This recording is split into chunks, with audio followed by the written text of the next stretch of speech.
After World War II, global science fiction came under American hegemony. Besides a handful of literary science fiction writers, America also had a long tradition of pulp fiction, ephemeral writing aimed at the broadest market. Works like Frank Reade and his Steam-Man of the Plains adopted unquestioningly the myth of the American West and popular social prejudices.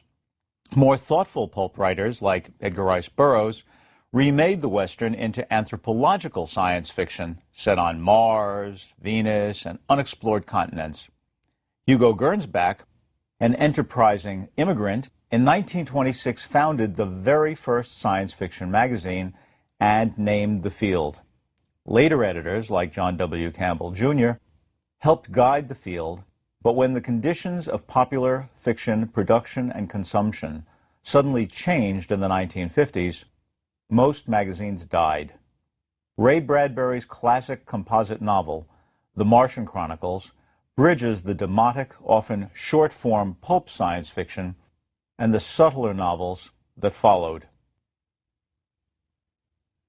After World War II, American writing dominated world science fiction because of America's unique economic strength and natural cultural association with science fiction.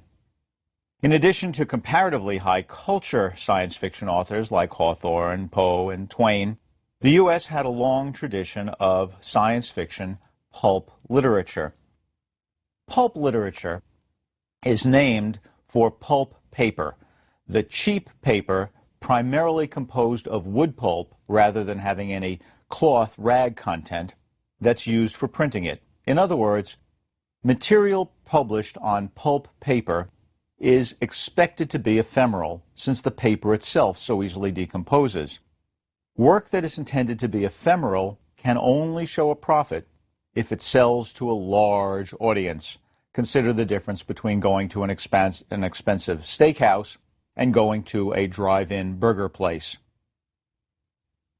A good example of this literature is Frank Reade and his Steam-Man of the Plains, written by No Name, which was a pseudonym owned by the publisher. The people who wrote for these publishers turned out literally thousands of novels. The fellow who wrote Frank Reade and his Steam-Man of the Plains is reputed to have written over 1,100 novels on his own. These novels, both this one particular and the entire run of pulp literature, aims at the lowest common denominator of reader. This is not intended as a matter of disrespect. It's a matter of economic necessity. If you write so that only people with advanced college degrees can read, then you've limited your market. If you write so that anyone who can read the book, you have widened your market. Of course, by definition, stereotypes are widely held prejudices. Therefore, in order to produce consumables, not works that you read and think about and come back to, but rather novels that you sort of buy on the checkout line in the supermarket, eat with your eyes as you eat breakfast, and then pass on or discard. In order to produce consumables, they have to be part of your expected diet, which means that pulp fiction embraces stereotypes. We can see this, the lowest common denominator of reader, and the use of stereotypes in Frank Reade and his Steam-Man of the Plains. The story is about a fellow, a 16-year-old but nonetheless inventive genius, living in New York, who has produced a Steam Man. The one illustration of the novel shows us this Steam Man who looks an awful lot like, I'm sorry to say, a black slave, but wearing a top hat, holding the rails in front of a wagon and pulling it across the American West by running. The character of Frank Reade sits in the driver's seat controlling levers that make the steam build up, go down, make the Steam Man turn left and right, and so on. And standing next to him is his cousin, Charlie Gorse. And Charlie is a true American frontiersman, also 16 years of age. Charlie meets Frank in New York on a trip in Chapter 1.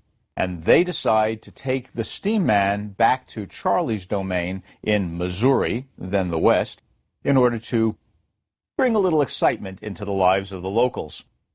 In Chapter 2, they've unpacked the steam man, hitched him to a wagon, and they are on their way across the plain. Chapter 2 begins. "Help!" The thrilling cry rang out over a wild scene. Then we see what's going on a bit, but Charlie doesn't. "Help!" comes again. The appeal arose high and clear above the roaring of flames. This time it reached Charlie's ears, and he gazed in the direction from which the cry came. He beheld a sight that brought him to his feet with a bound. At the rear, and slightly to one side of the track that they had passed over, he beheld a white man in the grasp of a brawny redskin. The white man was on his knees. The Indian stood over him with uplifted tomahawk. A moment's delay would be fatal. "Halt!" The command purled from Charlie's lips as his rifle flew to his shoulder. Frank pulled a rod and shut off the steam. The steam man shivered and then stood still. Crack! The rifle pealed forth its shrill note, and almost at the same instant of time, the redskin fell lifeless to the ground, shot through the body by the unerring aim of the Missouri marksman. Then Frank looked around and found, and this is the money shot, folks. Then Frank looked around and found that Charlie had saved a human life.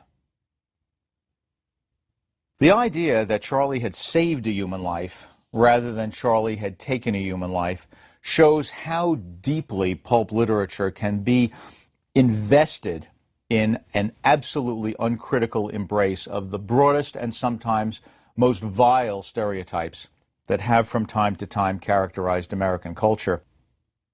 And yet, pulp literature was a thriving industry. Those thousands of novels that individual writers produced were not produced fecklessly, but in fact profitably.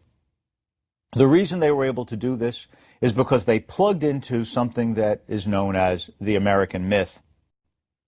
The American myth is unique. No other country in the world has a myth shaped quite like this. It arises from the peculiar history that we have of the dominant culture arriving along the East Coast and pushing a frontier to the West. In the American myth, the East stands for cities, laws, families, and the West, which is constantly moving, that is, whatever the West is just on the other side of that frontier, stands for open space, individual survival skills, and men. That is, rarely do we have women with the group unless they are of a certain sort.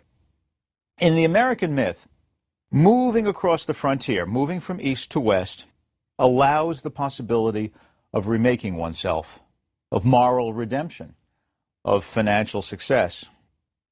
The archetypal drama in the American myth involves a conflict between an in-group, it could be the townspeople, it could be the ranch, it could be a moving in-group on the wagon train, and an out-group, which could be drunken ranchers marauding the town, outlaws attacking the ranch, or Indians attacking the wagon train. The in-group is a proxy for the East, the out-group for the West. In this situation, a lone hero arises, who, for whatever reasons, shares the values of the East and the survival skills of the West. And he settles the conflict in favor of the in-group, usually by violence, by using those individual survival skills. For the sake of the in-group, the hero, who is now the most dangerous character, either has to hang up his guns, as the Virginian does, or rides off, as the Lone Ranger does. Thus, inevitably, the frontier moves west, bringing civilization, but shrinking the opportunity for direct, individual, redemptive action. That's the characteristic of the myth of the American West. That characteristic is shot through pulp literature. Now, pulp literature falls into the hands of other writers.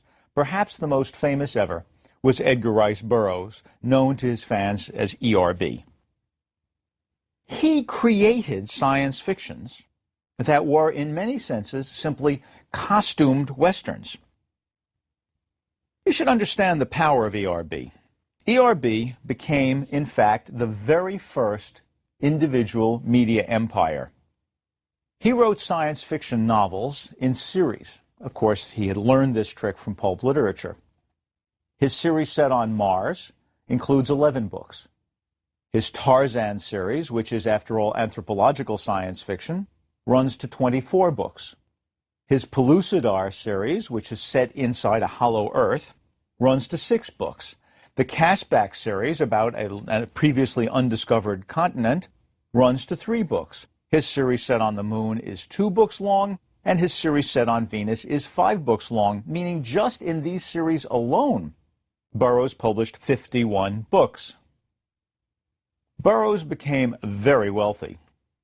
He bought an enormous ranch in Southern California and named it after his most lucrative character, Tarzan. Tarzana, California today is in fact a city named after that comic book character.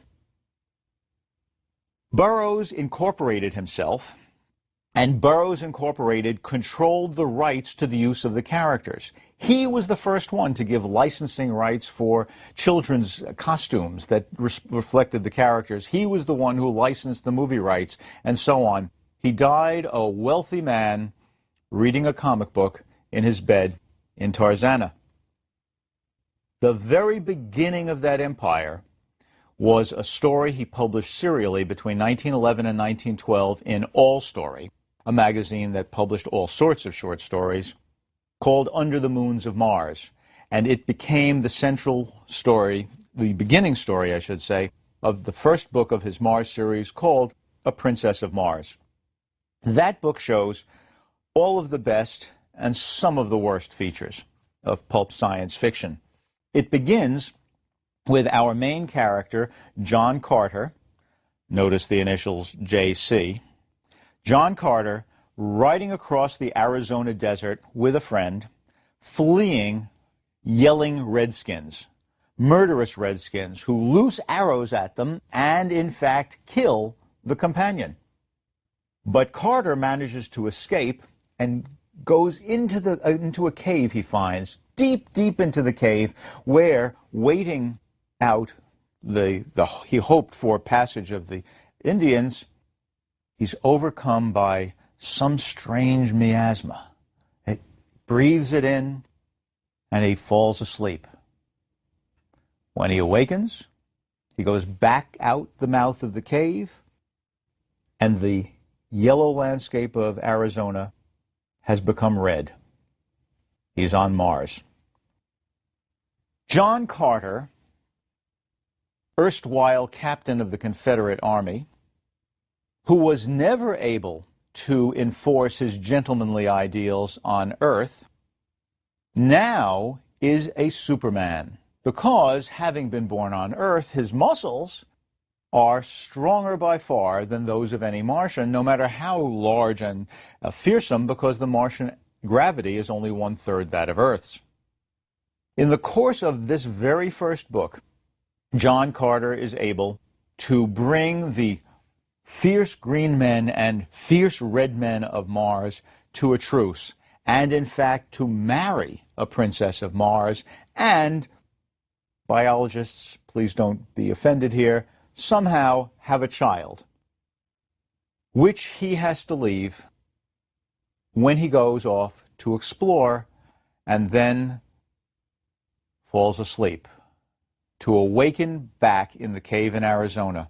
He goes out the cave mouth, looks around, looks up in the sky, and 10 years later narrates this story, telling how every night he looks up at the sky and feels longing and nostalgia for the place where he was able to do so well, for the woman whom he loves, for his faithful pet creature, and for the child he doesn't know. There is a nostalgia when you lose fairyland. This fairyland is an American myth fairyland, where the soldier who could not do what he wanted to on Earth does it on Mars. John Carter saves the Martians, and he dies there and comes resurrected out of the cave. And this happens again in 10 more books. That's the best of Pulp Fiction. It truly energizes myths that we all feel in our culture, the American myth, the myth of Christianity, and so on. But it's based on stereotypes, some sufficiently heinous, like the difference between red men and other men, that most of us these days reject.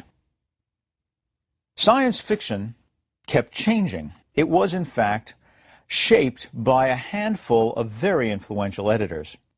Perhaps the first, and in some senses the most important of these, was Hugo Gernsback, an immigrant from Luxembourg who saw a profit in the future.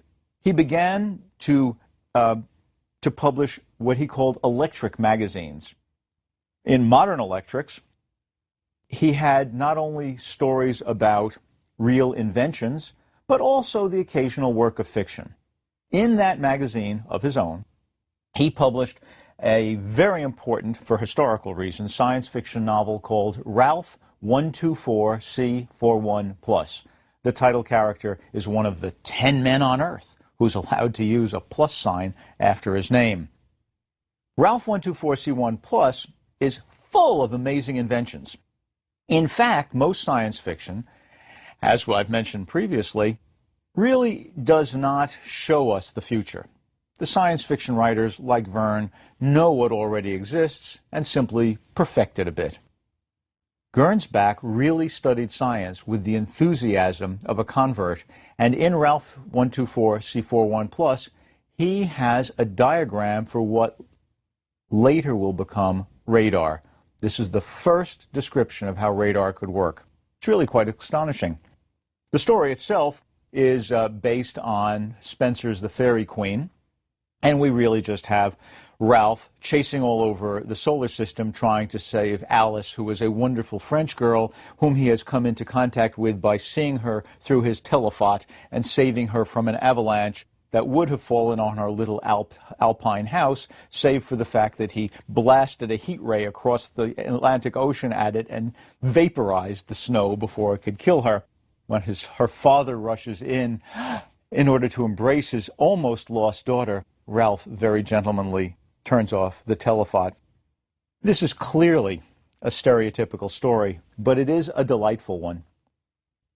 However, the success of stories like that showed Gernsback that there was more money to be made, and in April 1926, he issued the first issue of Amazing Stories. Amazing Stories is the first science fiction magazine in the history of the world, and in some sense it is the first to show us that science fiction is indeed a separable genre. In his editorial, he says that he intends to print here those works which make us really think about how science can function, that he calls scientifiction, that is, scientific fiction, with the fic of scientific and the fic of fiction being the same word, that portmanteau word, scientifiction. It didn't stick. But within an issue, the term science fiction stuck, and it's been science fiction ever since. In that editorial, he says he's going to publish works such as those we see in Verne and Wells. He understood that there was a genre, but no one had previously named it. He did something else that was very important. Always the entrepreneur. He created what he called the Science Fiction League. He wanted to have people talk to each other, and they needed to read his magazine in order to have good conversations. Therefore, the Science Fiction League would not only please the readers, but it would serve as a marketing tool for Gernsback. In order to make the Science Fiction League vital, he invented letters columns. Now, of course, other magazines had printed the occasional letter to the editor, but Gernsback actually put in people's addresses when they sent in letters, And he wanted them to start writing back and forth to each other. He didn't just have the occasional letter that commented on the contents of the magazine. He had whole controversies going on. There's a wonderful issue that has one of Isaac Asimov's first stories and also has a letter from Isaac Asimov as a fan complaining about unnecessary sex in science fiction being published. Now, fandom, in a sense, was created by Gernsback, and science fiction fandom is the oldest of all of the fandoms that we have. We can study and see the working of the popular imagination in the field of science fiction better than we can in any other imaginative genre in the world. This is thanks to Gernsback. The next great editor was John W. Campbell, Jr., who took over Astounding in 1937. He had to work off the backlog of already bought stories, but by 1940 he was publishing a new generation of writers, including, most importantly, Heinlein. The belief is that Campbell, because of his voluminous letters to his writers, inspired them to write with a better sense of characterization, with more scientific plausibility, and one would have hoped to leave behind something of the stereotypical and racist views that we see in pulp literature, although I think that to the extent that that improvement happens, it's due more to the writers than it is to Campbell, who himself, sadly, though a brilliant editor, was a racist. The work worked. Science fiction flourished. By 1949, there were 38 monthly science fiction magazines being published in the United States. That is, after World War II ended, when the rest of the world was in economic shambles, America was producing an enormous volume of science fiction and distributing it worldwide. But something happened in the early 1950s. See, going back to the Civil War, to the time when the pulp literature first really began, there was the foundation of something called the American News Company. The American News Company bought warehouse space near the railheads in cities all over the country. Let's say that you were a publisher, say the Atlantic Monthly in Boston, and you needed to distribute your magazine nationally. Well, what you would do would be to turn over a print run to the American News Company, as would all the other publishers. They would then divide and subdivide the print runs until eventually they would have a package of many, many different magazines that they knew were needed in St. Louis or in Atlanta or in Washington or in Philadelphia or wherever you may have it.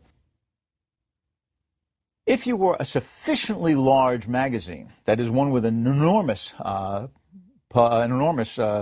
subscription rate and a sufficiently high cover price, you could do without the American News Company if you had to, but most magazines, of course, couldn't do that. This system grew up during, as I say, the Civil War, when America first developed an appetite for national news. Over the course of time, between the end of the Civil War in 1865 and around 1950, American cities grew. What had been cheap warehouse space near the railhead on the outskirts of town was now often very, very valuable real estate in the center of a town that had moved to surround the railway terminal. A Wall Street conglomerate recognized that the value of the property held by the American News Company exceeded the profitability of running the American News Company. They bought it, and in the course of the next few years, they dismantled it. When it was dismantled, it was never replaced. There is, to this day, still no national physical distribution channel. Those magazines which had a sufficiently large circulation to distribute nationally could survive.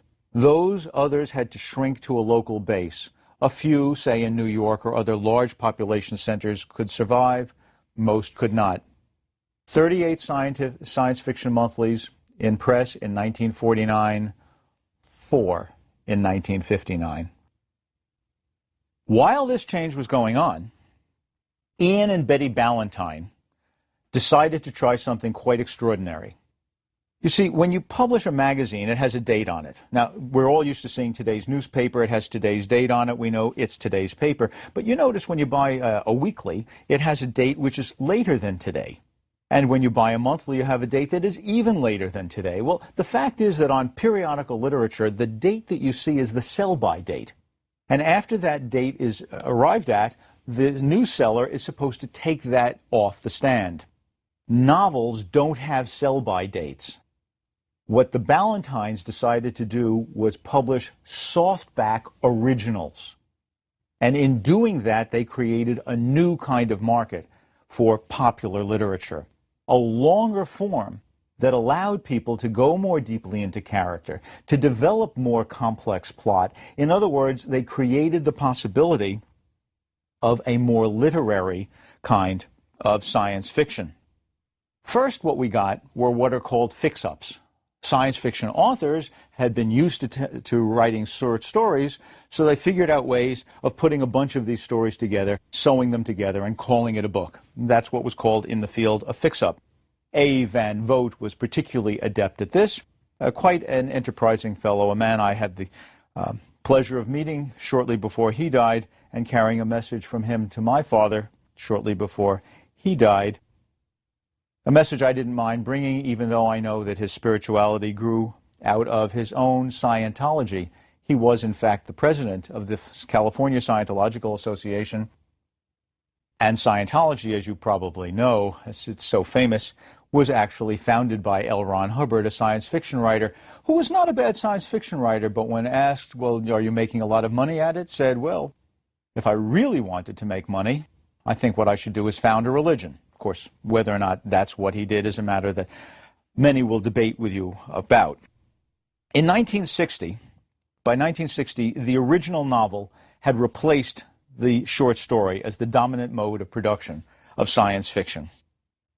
Now we have hardbacks, and they compete beautifully.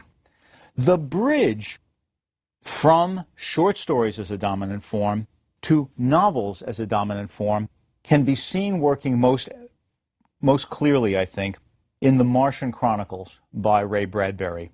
This is not a fix-up, although 2/3 of the chapters of this book were previously published as individual short stories.